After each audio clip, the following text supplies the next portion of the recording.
الحمدللہ وکفا والصلاة والسلام علی عبادہ الذین اصطفیٰ اما بعد فاعوذ باللہ من الشیطان الرجیم بسم اللہ الرحمن الرحیم لا اقسم بیوم القیامہ ولا اقسم بالنفس اللوامہ ایحسب الانسان ان لن نجمع عظامہ بلا قادرین علی ان نسوی بنانہ بل یرید الانسان لیفجر امامہ یسأل ایان یوم القیامہ فاذا برق البصر وخسف القمر وجمع الشمس والقمر یقول الانسان یومئذ این المفر کلا لا وزر إلى ربك يومئذ المستقر ينبأ الإنسان يومئذ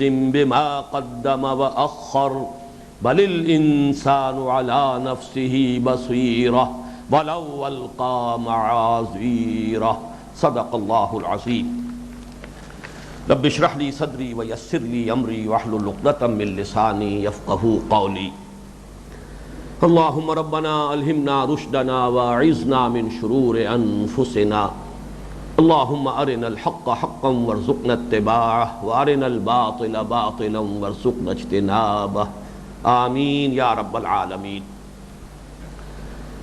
گزشتہ نشست میں ہم سورہ قیامہ کے بارے میں بنیادی اور تمہیدی امور بھی نوٹ کر چکے ہیں، اور پہلی آیت لا اقسم بیوم القیامہ پر گفتگو بھی ہو چکی ہے۔ اب دوسری آیت ہے ولا اقسم بالنفس اللوامہ، اور نہیں قسم کھاتا ہوں میں نفس ملامت گر کی۔ اس میں اسلوب کی بات پہلے ہو چکی ہے، یہاں بھی لا منفصل ہے، متصل نہیں ہے، علیحدہ ہے، اس کے بعد قومہ لگائیے، اور نہیں قسم کھاتا ہوں میں نفس ملامت گر کی یا ضمیر کی۔ یہ بات اس سے پہلے آ چکی ہے سورۃ العصر کے ضمن میں کہ قسم کا اصل فائدہ ہوتا ہے گواہی۔ جس شے کی قسم کھائی جاتی ہے اسے کسی چیز پر گواہ کی حیثیت سے پیش کیا جاتا ہے۔ ہم قسم کھاتے ہیں اللہ کی، یا کسی قول پر، خبر پر، یا کسی عہد پر، کسی اقرار پر، کسی وعدے پر۔ اگر کوئی خبر دے رہے ہیں تو جب اللہ کی قسم کھا کر ہم خبر دیتے ہیں تو گویا کہ اللہ کو گواہ بنا کر کہتے ہیں کہ یہ بات صحیح ہے، اور اگر کسی وعدے پر قسم کھاتے ہیں تو گویا کہ اللہ کو گواہ بنا رہے ہیں، واللہ شہید بیننا و بینکم، کہ ہمارا جو قول و قرار ہو رہا ہے، ہمارا معاہدہ ہو رہا ہے، اللہ اس پر گواہ ہے۔ تو قرآن مجید میں قسمیں کھائی گئی ہیں اسی گواہی کے لیے، اسی لیے دو الفاظ نوٹ کیجئے، مقسم بہی، مقسم علیہ۔ کس شے سے قسم کھائی گئی، کس شے کی قسم کھائی گئی، یہ مقسم بہی ہے۔ مقسم علیہ کس شے پر قسم کھائی گئی، یا یوں کہیے کس شے کو گواہ بنایا گیا اور کس شے پر گواہ بنایا گیا۔ تو ہر قسم کے ساتھ یہ دونوں چیزیں لازم ہیں، اور اس پر مولانا فراہی رحمۃ اللہ علیہ کی ایک بڑی قیمتی تصنیف ہے الامعان فی اقسام القرآن، انہوں نے عربی زبان میں لکھی تھی، مولانا اصلاحی صاحب نے اردو میں ترجمہ شائع کیا۔ دقیق ہے، اس میں کوئی شک نہیں ہے، لیکن یہ کہ آج تو شاید نہ ہو، لیکن کل میں کہوں گا مکتبے والوں سے کہ اس کے کچھ نسخے یہاں لے آئے جائیں، انہیں بھی قرآن مجید سے کوئی علمی اعتبار سے بھی کوئی دلچسپی ہو رہی ہے، ان کے لیے وہ مفید شے ہوگی۔ اب یہاں پر جیسا کہ میں عرض کر چکا ہوں، لا اقسم بیوم القیامت میں تو دلیل صرف خطابی دلیل ہے، اذعانی دلیل ہے۔ قیامت اتنی یقینی شے ہے کہ وہ اپنے وجود پر خود ہی گواہ ہے، لیکن یہ دوسری قسم جو ہے یہ استدلالی قسم ہے، اس میں تو لب لباب آ گیا ہے۔ اب تک کے جو ہمارے مباحث آئے ہیں ایمان کے ضمن میں، اس میں اس بات آخرت کے ضمن میں جو دلائل آئے ہیں ان سب کو ایک قسم کی شکل میں لے آیا گیا ہے۔ وہ دلائل کیا تھے ذرا نوٹ کیجئے۔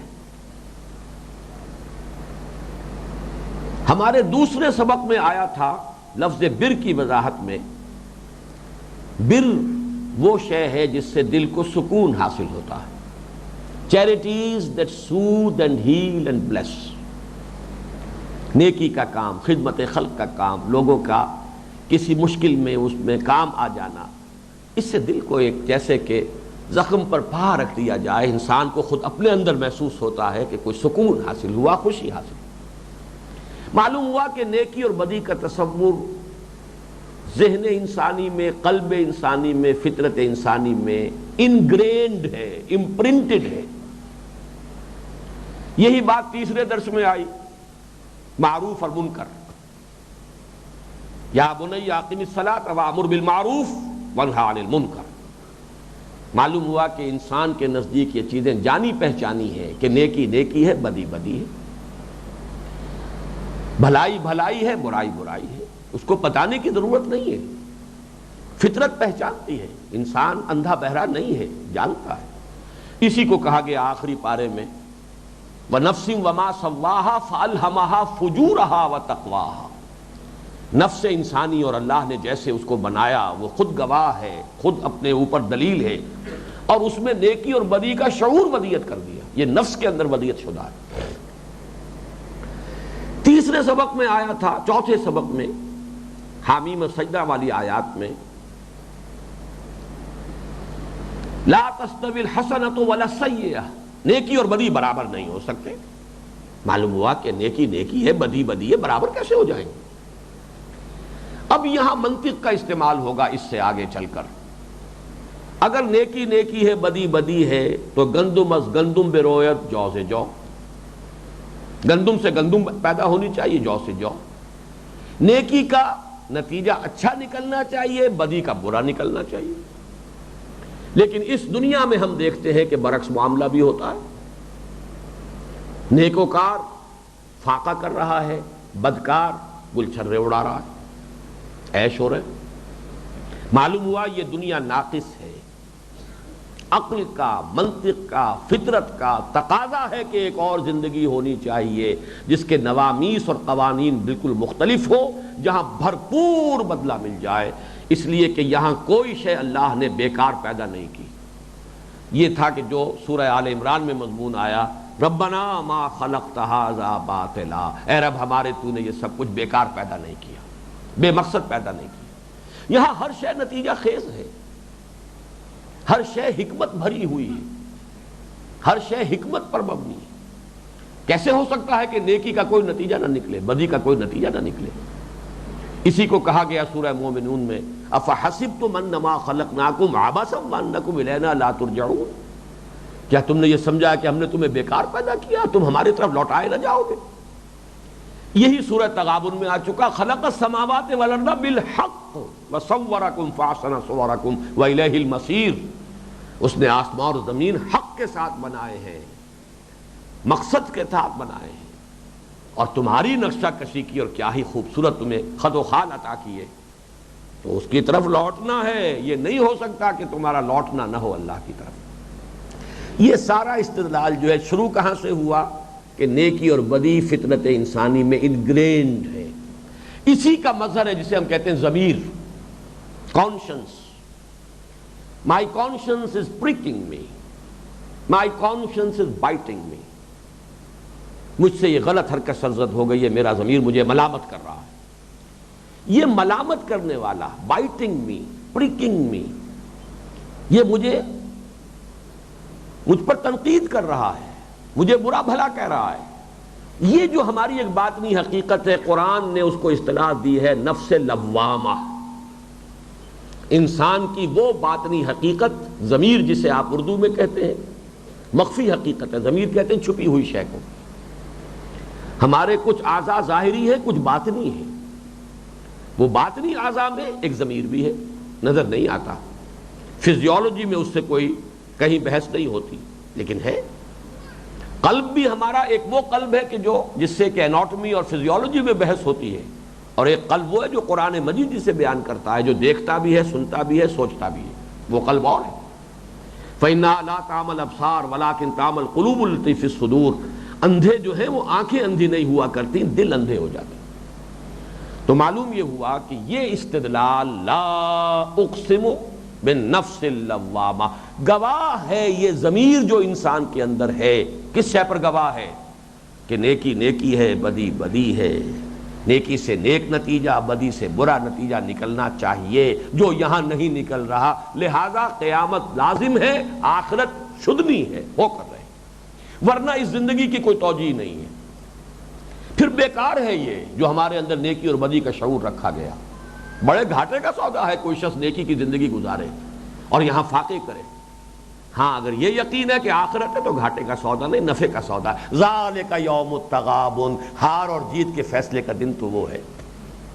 یہ ہے سارا استدلال، اور میں آپ کو بتا چکا ہوں کہ جدید فلاسفہ میں سے کانٹ نے اس پر بحث کی ہے، اگرچہ اس کی بحث کسی اور کانٹیکسٹ میں ہے۔ اس نے پہلے ایک کتاب لکھ دی تھی کریٹیک آف پیور ریزن، جس سے بڑا ہنگامہ ہو گیا۔ اس نے ثابت کر دیا کہ اللہ کی ہستی کو ثابت نہیں کیا جا سکتا دلیل سے، منطق سے۔ ہنگامہ ہوا، آخر کرسچن ورلڈ، عیسائی دنیا خدا کو تو مانتی تھی نا۔ تو اسے پھر دوسری کتاب اس نے لکھی ہے کریٹیک آف پریکٹیکل ریزن، عملی جو ہے، دلیل عملی، وہ منطق عملی، اس کے اعتبار سے کہا کہ مورل لا جو ہمارے اندر ہے، دی مورل لا ودن، یہ ثبوت ہے کہ خدا ہے۔ لیکن یہاں اس نے ٹھوکر کھائی ہے، قرآن نے صحیح استعمال کیا ہے اس مورل لا کو، وہ اللہ کے وجود کے لیے اسے نہیں استعمال کرتا بلکہ آخرت کے اس بات کے لیے استعمال کرتا۔ دی مورل لا ودن، یہ اس کے الفاظ ہیں کانٹ کے، بلکہ اس کے الفاظ تو یہ میں سنا چکا ہوں آپ کو پہلے کہ دو ثبوت ہیں خدا کی ہستی کے، the starry heavens above and the moral law within. آسمان پر یہ دمکتے ہوئے ستارے جو ہیں یہ بول رہے ہیں کہ اللہ ہے، اور ہمارے اپنے اندر جو یہ اخلاق کا قانون ہے، نیکی اور بدی میں جو تمیز ہم کر رہے ہیں، یہ منہ بولتا ثبوت ہے اس کا کہ اللہ ہے۔ اس نے وجود باری کے لیے دلیل استعمال کی ہے، قرآن مجید اس کو اس بات قیامت و آخرت کے لیے استعمال کرتا، یہ زیادہ صحیح ہے منطقی اعتبار سے۔ اب آگے آئیے، ان دونوں قسموں کا مقسم علیہ یہاں محذوف ہے۔ جب خود قسم کھائی جا رہی ہے قیامت کے دن پر، تو اب اس کو مقسوم علیہ کی حیثیت سے لانے کی ضرورت بھی نہیں ہے، لیکن اسے اگر کھولیں گے محذوف کو تو وہ کیا ہوگا جو میں نے ترجمے میں کھول دیا تھا۔ جیسے سورہ زاریات میں آیا ہے انما توعدون لصادق وان الدین لواقع، جس چیز کی خبر تمہیں دی جا رہی ہے وہ سچی ہے اور جزا و سزا ہو کر رہے۔ یا جیسے سورہ طور میں آیا ان عذاب ربک لواقع، تیرے رب کا عذاب واقع ہو کر رہے گا۔ یا جیسے سورہ مرسلات میں آیا انما توعدون لواقع، جس چیز کی تمہیں خبر دی جا رہی ہے وہ واقع ہو کر رہنے والی۔ ان آیات کو آپ محذوف سمجھیے، لا اقسم بیوم القیامہ ولا اقسم بالنفس اللوامہ ان عذاب ربک لواقع، انما توعدون لواقع، انما توعدون لصادق وان الدین لواقع، یہ گویا کہ مقسم علیہ ہے جو یہاں محذوف ہے۔ اب آئیے، ایحسب الانسان ان لن نجمع عظامہ بلا قادرین علی ان نسوی بنانہ۔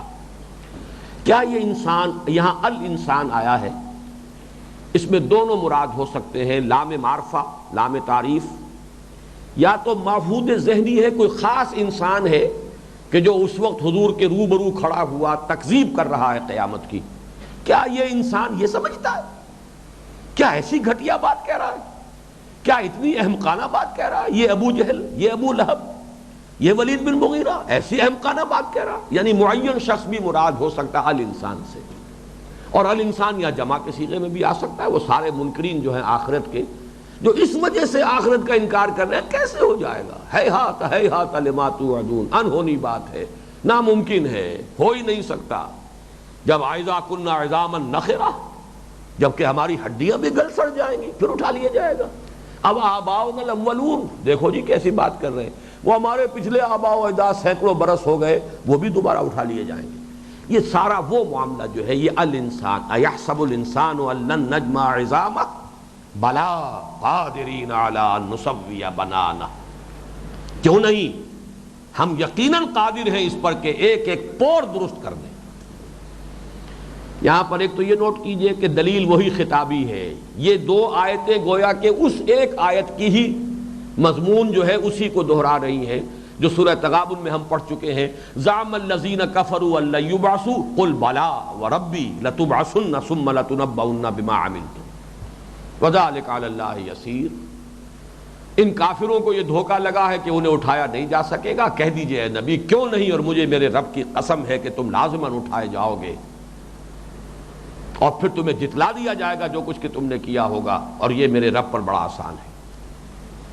بالکل وہی بات ہے، بلا قادرین علی ان نسوی بنانہ، یہ خطابی انداز ہے، وہی اذانی انداز ہے، جیسے لا اقسم بیوم القیامہ ویسے ہی یہ دو آیات۔ البتہ یہ کہ یہ نوٹ کر لیجئے کہ یہاں قادرین کیوں آیا، قادرون کیوں نہیں آیا۔ ایک تو یہ نوٹ کیجئے کہ جمع کا صیغہ کیوں آیا ہے۔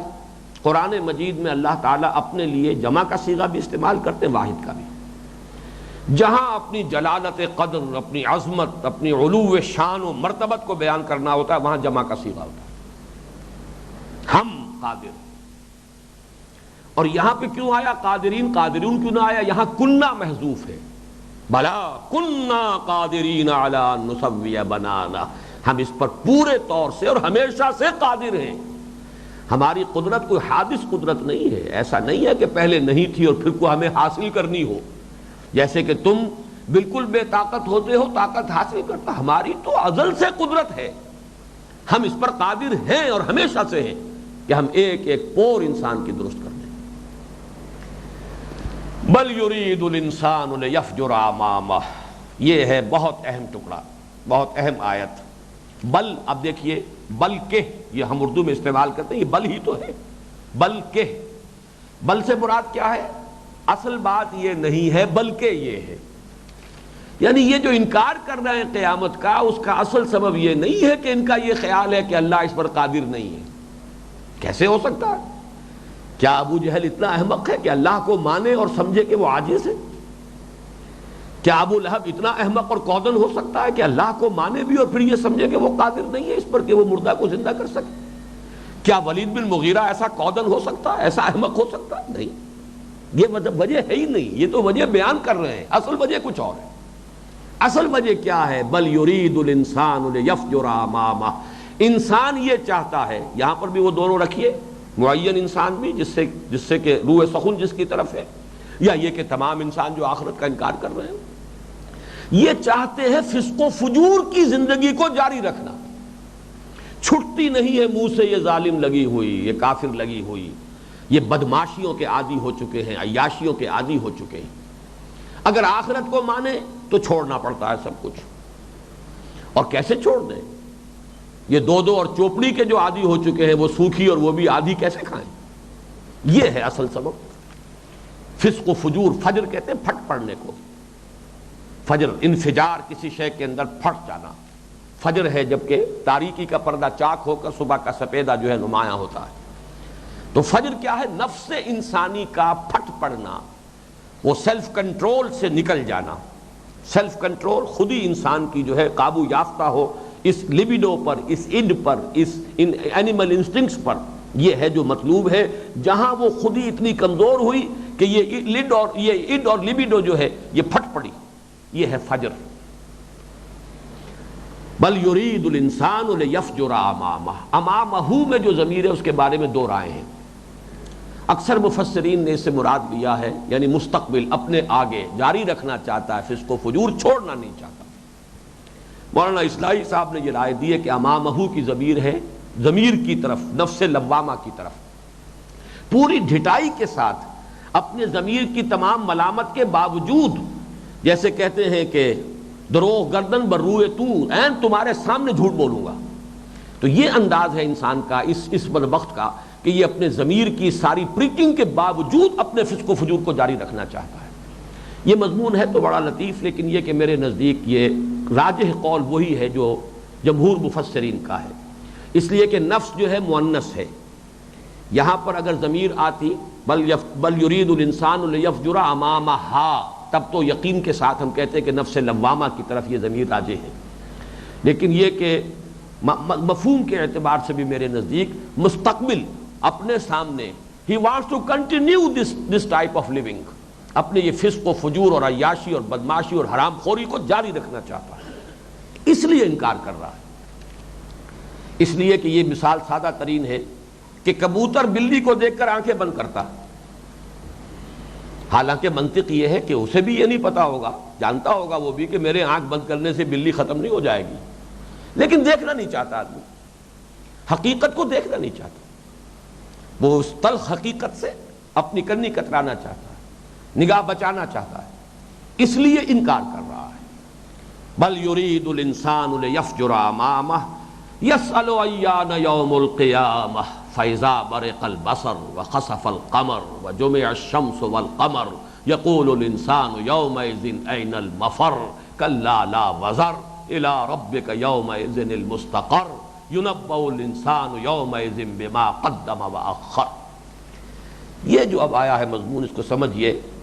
یسأل ایان یوم القیامہ، پوچھتا ہے کب ہوگا قیامت کا دن۔ یہ سوال استفہامی نہیں تھا، استہزائیہ تھا۔ اچھا جی ٹھیک ہے ٹھیک ہے ٹھیک ہے ٹھیک ہے، ہوگی جی قیامت، مان لیا، کب ہوگی جی؟ یہ انداز ہے، یہ تو بتاؤ کب آئے گی۔ یہ بار بار قرآن مجید میں مکی صورتوں میں آپ کو ملے گا کہ آپ سے یہ پوچھتے ہیں، آپ تو آپ کا یہ کام ہی نہیں۔ فیما انت من ذکراہا الی ربک منتہاہا، آپ کا یہ کام نہیں ہے کہ یہ بتائیں کہ قیامت کب آئے گی، آپ کا کام ہے کہ خبردار کر دیں کہ آ کر رہے گی، بس۔ فیما انت من ذکراہا یسألونک ایان مرساہا فیما انت من ذکراہا الی ربک منتہاہا، سورہ نازعات۔ تو یہ چونکہ سوال جو ہے یہ استہزائیہ تھا، تو جواب بھی اسی انداز میں، جس کو آپ کہتے ہیں ترکی بترکی جواب، جیسا سوال ویسا جواب، وہی انداز، زجر اور توبیخ ہے۔ فَإِذَا بَرِقَ الْبَصَرُ، اب تو بڑا بن کر یہ مذاق اڑا رہا ہے محمد کا صلی اللہ علیہ وسلم اور قرآن کا، لیکن جب وہ وقت آئے گا کہ آنکھیں چندھیا جائیں گی، وَخَسَفَ الْقَمَرُ، چاند بے نور ہو جائے گا، یا خسف دھنسنے کو بھی کہتے ہیں، خسفنا بہی و بدارہ الارض، قارون کو اور اس کے پورے محل کو اللہ نے زمین میں دھسا دیا، یہ خسف بھی ہے۔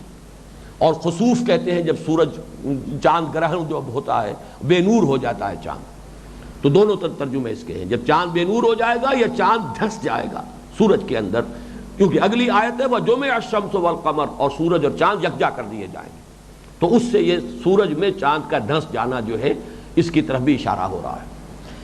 یہ جو شکل ہے 3 آیات میں، اس میں احوال قیامت کی ایک نقشہ کشی کی گئی ہے۔ ان کے اصل مفہوم کو، مدلول کو تعین کے ساتھ اس وقت جاننا ہمارے لیے ممکن نہیں ہے۔ وہ جو الساعہ ہے، وہ جو قیامت کی گھڑی ہے، وہ جو زلزلہ ہے، ان زلزلۃ الساعۃ شیء عظیم، اب اس کے مختلف نقشے ہیں۔ اذا الشمس کورت واذا النجوم انکدرت، اب یہ ایک انداز ہے۔ اذا السماء انفطرت وَإِذَا الْكَوَاكِبُ انتَثَرَتْ، یہ دوسرا انداز ہے۔ اِذَا السَّمَاءُ انشَقَّتْ وَأَذِنَتْ لِرَبِّهَا وَحُقَّتْ، یہ تیسرا انداز ہے۔ القارعہ مَالْقارعہ وَمَا أَدْرَاكَ مَالْقارعہ يَوْمَ يَكُونُ النَّاسُ كَالْفَرَاشِ الْمَبْثُوثِ وَتَكُونُ الْجِبَالُ كَالْعِهْنِ الْمَنفُوشِ، یہ تیسرا انداز۔ تو یہ انداز ہے، اس سب کو جمع کیجئے تو کوئی نقشہ بنا لیجئے، لیکن یہ کہ کوئی بڑی ہی ہلچل ہوگی، کوئی بڑا ہی طوفان ہوگا، کوئی بڑا ہی اس نظام کے اندر کوئی بڑا زلزلہ آئے گا، یہ سارا نظام کو تلپٹ ہو جائے گا، یہ ایک نقشہ ہے جو قرآن دے رہا ہے۔ البتہ ان الفاظ سے جو چند چیزیں سامنے آتی ہیں وہ یہ ہے کہ ایک تو سورج جو ہے کہیں قریب ہوگا، آج کا جو فاصلہ ہے ہمارا زمین کا سورج سے وہ کم ہو جائے گا۔ یہی ہمارے ہاں پرانے مواعظ کی کتابوں میں اور میلاد کی مجلسوں کے اندر سورج سوا نیزے پر ہوگا، اس لیے کہ بعض احادیث میں آیا ہے کہ پسینے جو ہیں لوگوں کو اس درجے چھوٹ رہے ہوں گے کہ لوگ گردن تک اپنے پسینوں کے اندر ڈوبے ہوئے ہوں گے۔ اب یہ بھی کوئی حقیقت ہوگی، ان کی اصل حقیقت کو یہ تمام جو ہے ان کو ہم کہیں گے کہ یہ آیات متشابہات ہیں جنہیں ہم اس وقت نہیں جان سکتے، لیکن ہماری روایات میں کچھ چیزیں آئی ہیں تو کسی بنیاد پر آئی ہیں، کچھ نہ کچھ مناسبت ہوگی۔ دوسری بات یہ معلوم ہوتی ہے کہ یہ نظام شمسی کا جو نظام ہے، ایکویلیبریم جو ہے، یہاں توازن جو ہے کشش باہمی کی بنیاد پر، اس میں کوئی خلل آئے گا۔ یہ ظاہر بات ہے کہ یہ بیلنس جو قائم ہے، لو سانس بھی آہستہ کے نازک ہے، بہت کام آفاق کی اسکار گئے شیشہ گری کا، یہ تو اتنا ڈیلیکیٹ نظام ہے کہ ذرا ایک ڈسٹنس اگر ڈسٹرب ہو جائے، اس لیے کہ کاؤنٹر کر رہا ہے فاصلہ دوسرا، اگر ذرا سا بھی ایک طرف سے کم ہو جائے گا دوسری طرف سے زیادہ ہو گیا سب درم برم ہو جائے گا، یہ ایک دوسرے سے ٹکرائیں گے اور ختم ہو جائیں گے، بڑے بڑے جو ہیں دھماکے ہوں گے، اور ان میں غالباً یہ سب سے پہلا ہوگا کہ چاند کو سورج کھینچ لے گا اپنی طرف۔ زمین کی جو قوت کشش ہے جو چاند کو اپنے گرد اپنے مدار میں جو ہے اپنے زمین کے گرد اس کو تھامے ہوئے ہے، یہ کمزور پڑے گی، سورج کی کشش زیادہ ہوگی اور وہ کھینچ لے گا۔ وَجُمِعَ الشَّمْسُ وَالْقَمَرُ، اور ظاہر بات ہے یہ معلوم ہے چاند تو بالکل ہی یعنی سورج کے ہجوم کے مقابلے میں تو چاند کا کوئی مقابلہ ہے ہی نہیں، وہ تو بالکل ایسے ہی ہے کہ جیسے کوئی توپ کا بڑا گولہ جو ہے وہ کہیں ریت میں جا کر دھنس جائے، وہ تو شکل وہی ہوگی۔ تو فَإِذَا بَرِقَ الْبَصَرُ وَخَسَفَ الْقَمَرُ وَجُمِعَ الشَّمْسُ وَالْقَمَرُ۔ اس کے حوالے سے میں چند باتیں آپ کو جدید سائنس کے جو اکتشافات ہیں ان کو بھی سامنے لانا چاہتا ہوں، اور اس کے ضمن میں ایک ہے سائنٹسٹ فزسسٹ ہے اور بلکہ ایٹمک فزسسٹ ہے بشیر الدین محمود، نام ان کا بہت برا ہے، وہ قادیانیوں کا خلیفہ دوم جو ہے بشیر الدین محمود، ایگزیکٹ اس نام کا چربہ ہے، اسی وجہ سے لوگ ان کو قادیانی سمجھتے ہیں، اور اسی بنا پر ایٹمک انرجی کمیشن جس میں وہ کام کرتے ہیں وہاں ان کی ترقی بھی رکی۔ لیکن یہ کہ بہت شریف آدمی، دیندار آدمی، صحیح العقیدہ آدمی ہے، ان کا میرے پاس کافی آمد و رفت کا معاملہ رہا ہے، میں نے اچھی طرح ان کو سمجھا ہے، ان کے گھر بھی گیا ہوں، صحیح العقیدہ مسلمان ہے، لیکن وہ خود مانتے ہیں کہ ان کے والد کا کسی زمانے میں کچھ رجحان ہو گیا تھا، رجحان باقاعدہ وہ بیعت میں شامل نہیں ہوئے تھے، لیکن یہ کہ رجحان کچھ ہوا تھا، اور شاید اسی وجہ سے پھر غلام احمد قادیانی کے بیٹے کے نام پر جو ہے انہوں نے اپنے بیٹے کا نام رکھ دیا ہو، لیکن بہرحال یہ میں پوری ضمانت دے رہا ہوں کہ وہ یہ خود جو ہے قطعاً کوئی قادیانیت کا کوئی شائبہ نہیں۔ ان کی ایک کتاب شائع ہوئی ہے the mechanics of the doomsday, یہ قیامت کا جو نقشہ قرآن میں آیا اس کی میکینکس کیا ہوگی، جدید فزکس کے حوالے سے اس کی کیا توجیحات سامنے آتی ہیں۔ تو اگرچہ ظاہر بات ہے یہ کتاب عام آدمی کے پڑھنے کی تو نہیں ہے، قرآن فاؤنڈیشن کے نام سے انہوں نے ایک ادارہ قائم کیا، اسلام آباد میں ہے، اور انہوں نے یہ پہلی کتاب یہ شائع کی ہے، بڑی عمدہ کتاب ہے۔ ظاہر بات ہے ان چیزوں میں چونکہ متشابہات کی بات ہے، قطعیت کے ساتھ یقین کے ساتھ تو کچھ کہا نہیں جا سکتا، لیکن یہ کہ جدید سائنسی اکتشافات کے ساتھ قریب ترین جو تصورات ہیں وہ انہوں نے پیش کر دیے، اسی میں وہ ایکسپینڈنگ یونیورس کا تصور بھی ہے، اسی میں یہ بھی ہے کہ یہ جیسے ایکسپینڈ کر رہی ہے ایسے ہی یہ واپس فولڈ بھی ہو جائے گی، یوم نطوی السماء کطی السجل للکتب، قرآن مجید کی تعبیرات سے بہت قریب ہے، اور یہ سائنس سے ثابت کر رہے ہیں سب کچھ۔ جو تصور انہوں نے دیا ہے قیامت کا، اور جو مجھے کسی درجے میں قرین قیاس معلوم ہوتا ہے، یقین سے تو ہم نہیں کہہ سکتے، وہ یہ ہے کہ قیامت پوری کائنات پر نہیں آئے گی، بلکہ ایک نہیں قیامتیں آتی رہی ہیں، آتی رہیں گی، اور جزوی آئیں گی۔ یہ کائنات بہت وسیع اور عریض ہے، گیلیکسیز کا کوئی تصور ہم کر ہی نہیں سکتے۔ ایک حصے میں ایک گیلیکسی ختم ہو رہی ہے، اور وہ بلیک ہولز کا کانسیپٹ ہے آج ایسٹرونومی میں، پوری گیلیکسیز جو ہے کولیپس ہو کر، اور وہ ایک نشان بن کر رہ گئی ہیں، وہ پوری گیلیکسی تھی یا کوئی بہت بڑا سٹار تھا، ہمارے سورج سے کروڑوں گنا زیادہ حجم کا سٹار، جو اب صرف ایک سپیک بن کر رہ گیا، کالا دھبا ہے کائنات میں، گویا وہاں قیامت آ چکی ہے۔ تو اللہ تعالیٰ جیسے قرآن مجید میں آتا ہے کل یوم ہوا فی شأن، اللہ کی تو ہر روز ایک نئی شان ہے، یزید فی الخلق ما یشاء، اللہ تو اپنی تخلیق میں اضافہ کرتا رہتا ہے جیسے چاہتا ہے، یہ ایک فنش پروڈکٹ نہیں ہے۔ اقبال نے بھی الفاظ استعمال کیے ہیں لیکچرز میں، this universe is not a finished product, یہ نہیں ہے کہ بس بن چکی اور بن کر مکمل ہو گئی، بلکہ یہ کہ کریشن کا کام بھی مسلسل جاری ہے، اور ساتھ ہی ڈسٹرکشن بھی ہو رہی ہے، تخلیق نو بھی ہو رہی ہے اور خاتمہ بھی ہو رہا ہے۔ اس اعتبار سے یہ کائنات ابھی ناتمام ہے شاید کہ آ رہی ہے دمادم صدائے کن فیکون وَيَزِيدُ فِي الْخَلْقِ مَا يَشَاءُ، اللہ اضافہ کرتا ہے اپنے خلق میں جو چاہتا ہے۔ اس میں جو میں نے آپ کو ایک شعر سنایا تھا، کشتگان خنجر تسلیم را ہر زماں از غیب جانے دیگر است، یہ اہل تصور اور صوفیہ کا تصور ہے، اور وہ انفرادی سطح پر تھا جو میں نے وہاں بیان کیا تھا، تسلیم و رضا، جو تسلیم و رضا کی روش اختیار کرتے ہیں گویا کہ ہر لمحے وہ اپنے آپ کو اللہ کی راہ میں ہلاک کر رہے ہیں، ہر لمحے ایک نئی زندگی مل رہی ہے۔ اس کائنات میں بھی معلوم ہوتا ہے کہ یہ خاتمہ اور تخلیق کا ایک عمل سائیڈ بائی سائیڈ مسلسل جاری ہے۔ اس میں ایک اور گواہی جو ہمیں قرآن مجید سے ملتی ہے وہ یہ ہے کہ زمین کے بارے میں بھی کہا گیا ہے کہ زمینیں بھی اتنی ہیں جتنے آسمان ہیں۔ وَمِنَ الْأَرْضِ مِثْلَهُنَّ، آسمان 7 بنائے، زمینیں بھی بنائی 7، اور 7 کا عدد جو ہے ضروری نہیں کہ بالکل معین ہو۔ اور ایک حدیث میں آتا ہے کہ اور بھی جہان ہے، آدمہ کا آدمکم، جیسے تمہارے آدم تھے ویسے ہی وہاں بھی ایک آدم تھے، یہ بھی حدیث موجود ہے۔ تو اس سے معلوم ہوتا ہے کہ تخلیق کا یہ عمل اور یہ قیامت جس کا قرآن مجید ہمیں ذکر کر رہا ہے وہ ہمارا جو حصہ ہے اس کائنات کا، for example you can say the solar system, جس کا کہ ہم اس کنبے کا ایک چھوٹا سا فریق جو ہے، ایک ممبر جو ہے اس فیملی کا، وہ یہ زمین بھی ہے۔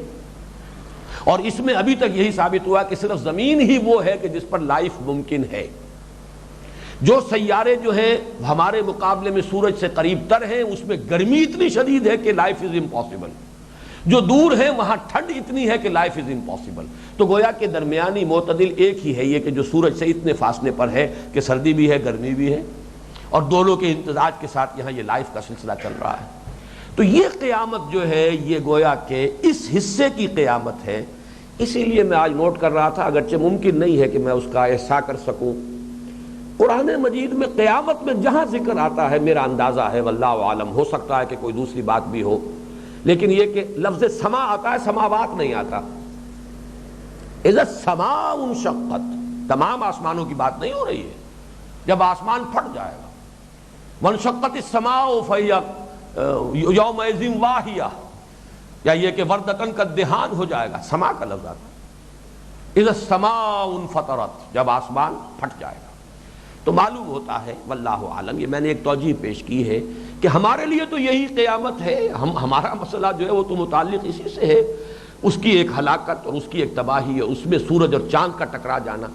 یہ نہیں کہا گیا کہ سارے کرے ٹکرا جائیں گے، یہ دور کی گیلیکسیز ہیں وہ چلتی رہے، لیکن یہ کہ یہ جو ایک لمیٹڈ سفیر ہے جس میں کہ ہماری زمین ہے، اور یہ جو سمائے دنیا ہے جو ہمارے اس سولر سسٹم کا سما بنتا ہے، اس کے اندر وہ ہنگامہ، اس کے اندر وہ زلزلہ، اس میں وہ سارے قوانین فطرت کے اندر جو ہے ایک تصادم کی کیفیت، واللہ عالم۔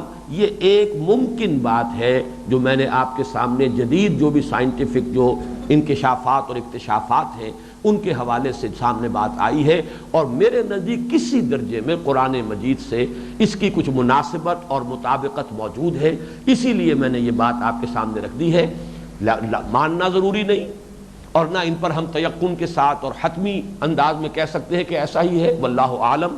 اور یہ بہرحال آیات متشابہات میں سے ہیں جن کا کوئی حقیقی مفہوم جو ہے ہم اس وقت معین نہیں کر سکتے، وہ تو جب وہ وقت آئے گا اور جب حقائق سامنے آئیں گے تو معلوم ہوگا کہ ھذا ما وعدنا اللہ ورسولہ وصدق اللہ ورسولہ، یہ ہے جس کی خبر دی تھی اللہ نے اور اس کے رسول نے، اور بالکل سچ کہا تھا اللہ نے بھی اور اس کے رسول نے بھی۔ اب آگے چلیے، یسأل ایان یوم القیامہ فاذا برق البصر وخسف القمر وجمع الشمس والقمر یقول الانسان یومئذ این المفر، کہے گا یہی انسان اس دن کوئی ہے بھاگنے کی جگہ، کہاں ہے سر چھپانے کی جگہ۔ مفر فرار سے بنا ہے، فرار بھاگنا، مفر بھاگنے کی جگہ، اس میں ظرف، این المفر کہاں ہے بھاگنے کی جگہ۔ یعنی اس وقت تو ابو جہل جو ہے بڑا اکڑ کر اور تکڑ کر اور بہت ہی استہزائیہ انداز میں اور مذاق اڑانے کے انداز میں کہہ رہا ہے ایان یوم القیامہ، جب وہ وقت آئے گا سٹی گم ہوئی ہوگی سب کی، اس وقت ہوش ٹھکانے نہیں ہوں گے، اس وقت جان بچانے کی فکر ہوگی، نفسی نفسی کا عالم ہوگا، ہر ایک چاہے گا کہ کہیں کوئی جگہ مل جائے، کہیں بھاگنے کی کوئی جگہ، کہیں سر چھپانے کی کوئی جگہ۔ کلا لا وزر کہہ دیا جائے گا یا خود بخود واضح ہو جائے گا۔ یہاں یقال یا قیلا کچھ نہیں کہا گیا، کلا نہیں، ہرگز نہیں، لا وزر کوئی جائے پناہ نہیں، کوئی ٹھکانہ نہیں، کہیں جائے فرار نہیں، کہیں چھپنے کی جگہ نہیں۔ لا وزر الی ربک یومئذ المستقر، اس دن تو لا محالہ تیرے رب ہی کے حضور میں مستقر قرار سے ہے، جائے قرار، یہ پھر وہی اس میں ظرف ہے، مستقر، مستقرم و مقاما، تو یہ مستقر جو ہے یہ تو تیرے رب ہی کے پاس ہے، وہیں جا کھڑے ہونا ہے۔ یہ مستقر یہ بھی ہے کہ اللہ کے حضور میں اس عدالت کے اندر پیشی ہوگی، مجرموں کو کٹہرے میں کھڑا ہوگا، یہ بھی مستقر ہے، لیکن پھر یہ کہ جنت اور دوزخ یہ بھی مستقر ہے۔ تو فرمایا الی ربک یومئذ المستقر، اس دن تو لا محالہ کشاں کشاں تیرے رب ہی کے حضور میں جائے قرار ہے، وہیں جانا ہوگا، وہیں کھڑے ہونا ہوگا، اور وہیں تمہارا مستقل ٹھکانہ بنے گا۔ يُنَبَّأُ الْإِنسَانُ يَوْمَئِذٍ بِمَا قَدَّمَ وَأَخَّرَ، نبا کہتے ہیں خبر کو، اور نبا يُنَبِّئُ تنبیئاً، یہ باب تفعیل ہے۔ باب تفعیل کا خاصہ ہوتا ہے تدریجاً، ایک ایک کر کے بتا دینا۔ ایک ہوتا ہے ایک دم ایک بات بتا دی، جیسے کہ اعلام ہے کسی کو کوئی بات بتا دینا، تعلیم ہے تدریجاً ایک ایک بات کر کے ذہن نشین کرا کے درجہ بدرجہ کسی کو بات سمجھانا۔ تو یہ ہے نبا، انبا بتا دیا، اس نے اس کو بتا دیا۔ ایک ہے نبا ينبئ تنبیئا، یہ خوب گن گن کر، جیسے آپ کہتے ہیں نا گن گن کر جوتے لگائے ہیں میرے، اس نے گن گن کر میرے ساتھ یہ بدلے لیے ہیں، یہ انداز ہے، گن گن کر بتا دیا جائے گا انسان کو۔ يُنَبَّأُ الْإِنسَانُ يَوْمَئِذٍ بِمَا قَدَّمَ وَأَخَّرَ، کہ کیا اس نے آگے کیا تھا، کیا پیچھے کیا تھا، یا کیا آگے بھیجا تھا، کیا پیچھے چھوڑا تھا۔ یہ دو ترجمے ہیں، اس کو سمجھ لیجئے۔ انسانی عمل کے دو حصے تو یہ ہیں کہ ایک تو میں نے آج عمل کیا، وہ تو ابھی گیا اور کہیں ڈیبٹ یا کریڈٹ ہو گیا، میں تو ابھی نہیں پہنچا وہاں آخرت میں، میں تو ابھی دنیا میں ہوں، میرا وہ عمل مجھ سے پہلے پہنچ چکا ہے، وہ مقدم ہو گیا ہے۔ ایک یہ ہے کہ اس عمل کے اثرات اب یہاں چلیں گے، میں آج مر بھی جاؤں تب بھی اس کے اثرات آگے چلیں گے۔ کوئی خیر میں نے شروع کیا ہے، اس کے اثرات جہاں تک پہنچیں گے، میرا کھاتہ کھلا ہوا ہے، کریڈٹ ہوتا رہے گا۔ کچھ شر کا آغاز کیا ہے، کسی بری رسم کو ایجاد کیا ہے، جب تک چلتی رہے گی میرا کھاتہ کھلا ہے، ڈیبٹ ہوتا رہے گا، میرے ہاں وہ اس کا گناہ جو درج ہوتا رہے گا۔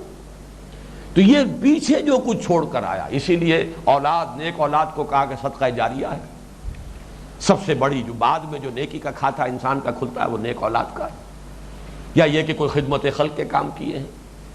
آج کل تو خیر واٹر ورکس کا سلسلہ ہے، لیکن یہ پچھلے زمانے میں کوئی کنواں کھدوا دیتا تھا، کہیں کوئی سرائے بنا دیتا تھا، کہیں کوئی اور خدمت خلق کا کام کر دیا، تو بہرحال وہ صدقہ جاریہ۔